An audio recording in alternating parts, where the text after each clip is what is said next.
যে স্বাস্থ্য পরিষেবা একটা এমন জিনিস আছে যেখানে শুধুমাত্র হসপিটালস বানাইলে ইয়া ইনফ্রাস্ট্রাকচার বানাইলে ইয়া শুধু ডক্টরস বা specialised health care setup ready করলে পরে আমাদের সমাজে স্বাস্থ্য পরিষেবা হবে এভাবে না। এটা রিয়েলাইজ করার পরে এই যে ন্যাশনাল হেলথ মিশন যখন শুরু হয়েছে ওই সময় থেকে আমাদের সামাজিক সিস্টেমে কিভাবে আমরা একদম গ্রাসরুট লেভেলে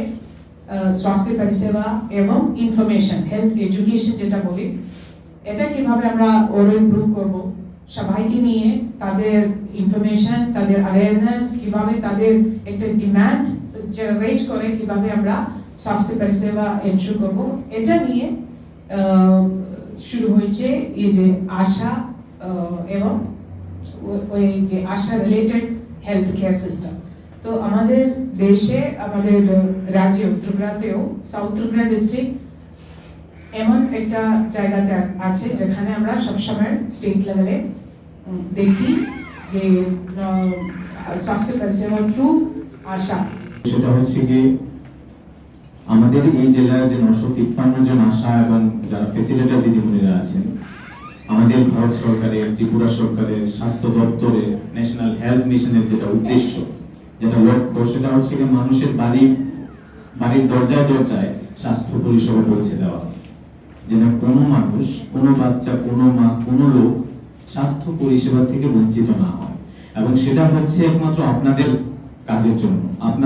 আপনাদের জন্যই আপনারাই সেই যোগাযোগ মাধ্যম যার মাধ্যমে আমরা বাড়ি বাড়ি স্বাস্থ্য পরিষেবা পৌঁছে দিচ্ছি।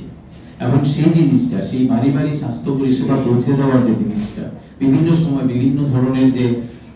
সরকারের তরফ থেকে হেলথ প্রোগ্রাম আসছে যেগুলোকে ইমপ্লিমেন্টেশন করি আমরা গ্রাসরুট লেভেলে, সেটা হয় একমাত্র আপনাদের মাধ্যমে। এবং আমি হলফ করে সেটা বলবো যে আমাদের এই যে 953 জন আশা দিদিমণি তাদের হাত দিয়ে সব রকমের সবকটা স্বাস্থ্য পরিষেবা স্বাস্থ্য প্রোগ্রাম স্বাস্থ্য বিষয়ক প্রোগ্রাম যেগুলো আমরা ইমপ্লিমেন্ট করি সারা ত্রিপুরা রাজ্যের মধ্যে সাউথ ত্রিপুরা ডিস্ট্রিক্ট আমাদের দক্ষিণ ত্রিপুরা জেলা